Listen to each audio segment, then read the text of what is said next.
इस वीडियो में पहले मैं आपको बता देता हूँ कि जिन रहस्यमय किताबों के बारे में आज आप जानोगे उसे आपका दिमाग पहली बार में यकीन नहीं करेगा। इसलिए आपको अपनी लिमिटेड मान्यताओं को छोड़कर बियॉन्ड सोचना होगा, लॉजिक के भी बियॉन्ड। तभी आप इन किताबों के मिस्ट्रीज को समझ पाओगे। किताबों से तो हम लोग सब परिचित हैं, स्कूल की किताबें, कॉलेज की मोटे मोटे किताबें, पर ऐसी कई किताबें हैं इस दुनिया में जो कि एग्जिस्ट तो इस डायमेंशन में करती है, पर उनका कनेक्शन किसी और डायमेंशन से होता है, किसी शैतानी दुनिया और नेगेटिव एनर्जी से होता है। और बुक्स पढ़ना कभी गलत नहीं होता। हाउएवर, ऐसी कई डार्क और मिस्टीरियस किताबें हैं जो कि लॉजिक को तोड़ देता है और उन्हें एग्जिस्ट करना ही नहीं चाहिए था। द ग्रैंड ग्रीमोर, इस बुक को the book with incredible power भी कहते हैं और उस पावर को पाने के लिए बहुत बड़ी कीमत भी चुकानी पड़ती है। इसे दुनिया की सबसे डार्केस्ट बुक भी कहा जाता है। इसे 1512 में लिखा गया था। इस बुक को जिस इंसान ने लिखा था,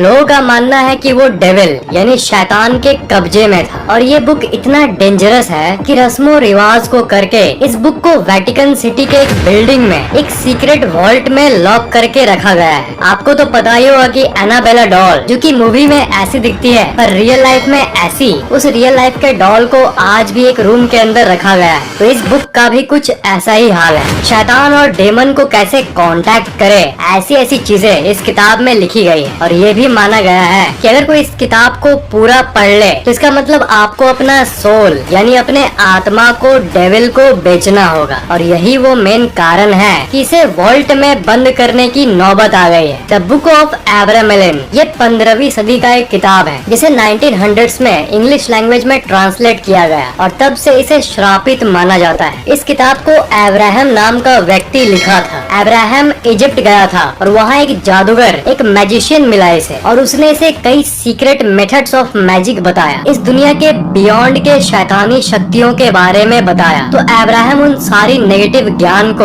उन सारे रिचुअल्स को एक जगह पर लिखा और वो एक किताब के रूप में उभर कर आया, जिस किताब के बारे में हम लोग बात कर रहे हैं अभी, द बुक ऑफ एब्रामेलिन। इस किताब में भी आपको अजीब अजीब टॉपिक्स मिलेंगे, अजीब रिवाजें, जैसे मरे हुए लोगों को कैसे जिंदा करें, दुनिया में अलग अलग सोने और ट्रेजर की लोकेशन, स्पिरिट से कांटेक्ट करने का तरीका, इनविजिबल यानी गायब होने का जादुई तरीका, यहाँ तक उस किताब में हवा में उड़ने का भी जादुई तरीका दिया हुआ है। उस बुक के राइटर का ये मानना था कि हर इंसान के अंदर शैतान होता है और उसी डेमन को कांटेक्ट करने का तरीका इस किताब में लिखा हुआ है। कोडेक्स जाइगस, साल 1648 में 30 इयर्स वार फिनिश ही होने वाला था। स्वीडिश आर्मी ने सिटी ऑफ प्राग को लूटा और वो लूट कर वापस स्वीडन गए और उसी लूट की सामग्री में उन्हें एक किताब मिली, एक बहुत ही बड़ी और भारी किताब। इस किताब का वजन है करीब 74 kg और उस किताब का नाम था कोडेक्स जाइगस, जिसे डेविल्स बाइबल भी कहते हैं। इस किताब में ओरिजिनली पहले 320 पन्ने थे, पर अब जहाँ पर इस किताब को रखा गया है इसमें 310 पन्ने ही बचे हैं और इसको भी एनाबेला डॉल की तरह सेफ रखा गया है, डू नॉट टच की एक वार्निंग के साथ। इस किताब को जिस व्यक्ति ने लिखा था वो भी एक मंक था और वो अपना कसम तोड़ा था और अपने साधु के कसम को तोड़ने के बाद अपने आप को पनिशमेंट देने के लिए उसने अपने आप को रूम के अंदर लॉक कर दिया बिना खाने के और मरने के लिए तैयार हो गया। पर मरते वक्त उसने ये ठान लिया था कि मैं जो भी सीक्रेट्स इस दुनिया के बारे में जानता हूँ, जो भी जादू टोना जानता हूँ, सबको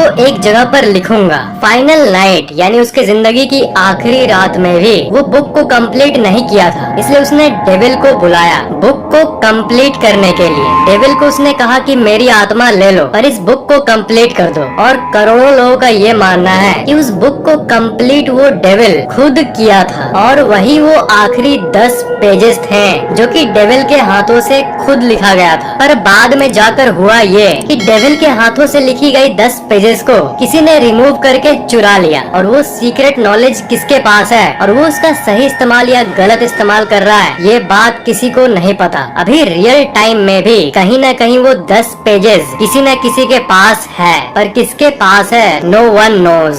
बुक ऑफ होएगा। इसे मौत का किताब भी कहा जाता है। ये एक ऐसी किताब है जिसके अंदर जादुई चीजें और रस्मों का जिक्र किया गया है और सालों तक यही माना जाता था कि ये किताब लॉस्ट हो चुकी है, पर 1990 में इसे अचानक ब्रिटिश लाइब्रेरी के कोने में पाया गया। इस बुक की लैंग्वेज बहुत ही ज्यादा अजीब है। हर एक लेटर एक स्क्वायर के अंदर और एक ग्रिड के फॉर्म में एग्जिस्ट करती है। इस बुक में टोटल 197 पेजेस हैं। जॉन डी नाम का एक फेमस स्कॉलर था। ये माना जाता है कि वो पहला इंसान था जो कि इस किताब को डिकोड करने का कोशिश किया था। लेजेंड और स्टोरीज के हिसाब से उसने एक एंजल को भी इनवाइट किया था जिसका नाम था यूरियल, और उस एंजल ने इसे बताया कि इसे डिकोड वही कर सकता है जो कि इसका वर्दी हो, जो कि इसके लायक हो। आम आदमी इस बुक के सीक्रेट्स को नहीं जान सकता और इसलिए इसे कोई डिकोड नहीं कर सकता। जॉन डी के पास करीब 3000 किताबों का कलेक्शन था और 2999 किताबों में कुछ भी रहस्यमय या आउट ऑफ लॉजिक या अजीब नहीं था, पर स्पेशली यही किताब कुछ ज्यादा ही एनिग्मेटिक था। 1608 में जैसे ही जॉन डी की मौत हुई, ये बुक मानो गायब हो गई। और जैसे कि मैंने कहा, ये साल 1990 में अचानक से अपीयर हुआ ब्रिटिश लाइब्रेरी में। और अजीब बात यह है कि ये सिर्फ एक ही जगह पर नहीं बल्कि एक साथ दो जगह पर मैजिकली अपीयर हुआ। पहली ब्रिटिश लाइब्रेरी में और दूसरी बॉडलियन लाइब्रेरी ऑक्सफोर्ड में। और आज भी ये किताब दोनों जगहों पर पड़ी हुई है। नेक्रोनोमिकॉन, इसे मौत का किताब भी कहा जाता है। मरे हुए लोगों को कैसे कांटेक्ट करें उसका एग्जैक्ट तरीका इस बुक में दिया हुआ है। इस बुक के हर पेज में आपको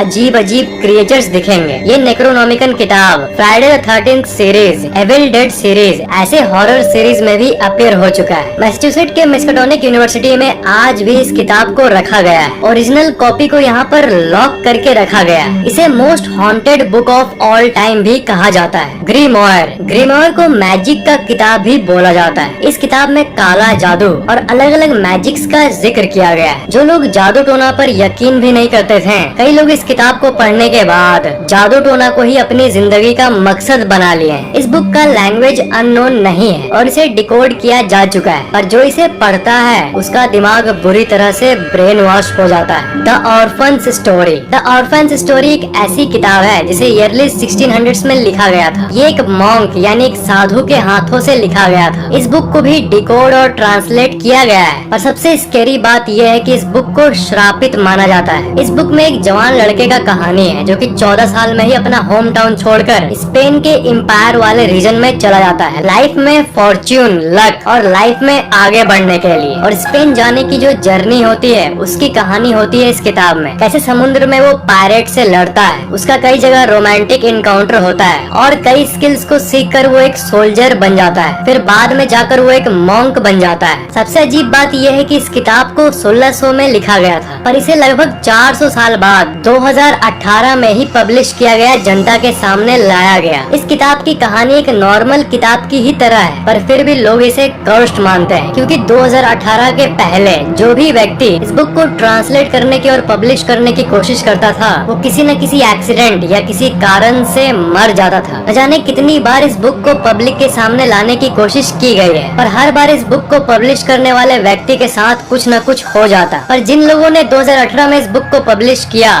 थैंकफुली वो आज भी जिंदा है। द ग्रेट ओमार, फ्रांसिस सेंगोर्स्की एक बुक बाइंडर थे जो कि लंदन में रहते थे। उन्होंने एक ऐसे किताब को बनाया जिसे एक्चुअल में कर्स्ड यानी श्रापित कहते हैं, और सिर्फ श्रापित ही नहीं बल्कि most cursed book of all time भी इसे कहा जाता है। इस बुक को टाइटैनिक के डूबने का कारण माना जाता है क्योंकि अनसिंकेबल नाम से जाना जाने वाला टाइटैनिक जब डूबा था तब ये उसी पर था, और अब ये बुक अटलांटिक ओशन के बीच में टाइटैनिक के मलबे के साथ कहीं न कहीं पड़ा हुआ है, पर आज तक इसकी ओरिजिनल कॉपी फिर किसी को नहीं मिली। बाद में उसके ऑथर की ओरिजिनल ड्राइंग्स को लेकर उसकी सेकंड कॉपी को बनाया गया, जो कि जब लंदन बॉम्ब हुई थी वर्ल्ड वॉर 2 में, उसी घटना में ये बुक डिस्ट्रॉय हो गई। फिर उसके बाद उसी ऑथर के हाथों से बनी ओरिजिनल ड्राइंग्स को मुश्किल से खोजा गया और 40 साल के मेहनत के बाद एक ऑथर ने इसके थर्ड कॉपी को पब्लिश किया और उसे ब्रिटिश लाइब्रेरी को डोनेट कर दिया सेफ रखने के लिए। पर जिस ऑथर ने उसके थर्ड कॉपी को बनाया था, स्टैनले ब्रे, वो कुछ दिन बाद मर गया किसी अननोन कारण के चलते, और इसलिए इस बुक को कर्स्ड यानी श्रापित माना जाता है। एनाबेला डॉल या श्रापित बुक्स, ये ऐसी चीजें हैं जो कि आज भी कहीं न कहीं रखी हुई है और इन चीजों को लॉजिक से नहीं समझाया जा सकता। ऐसी चीजें हमारी दुनिया में एग्जिस्ट करती है, यही सबसे भयंकर बात है। टॉपिक डिस्कशन के लिए नीचे कमेंट बॉक्स आपके लिए खुला पड़ा है और नेक्स्ट वीडियो कब आएगी वो आप साइड बार में देख सकते हो। बने रहिए फैक्टिक्स अल्ट्रा प्रीमियम मेंबर। हम सब members out of the world चीजों को साथ में अनुभव करते रहेंगे और वो भी हमेशा। We are the Factics community. Thank you, see you soon. मिलते हैं 4 दिन बाद।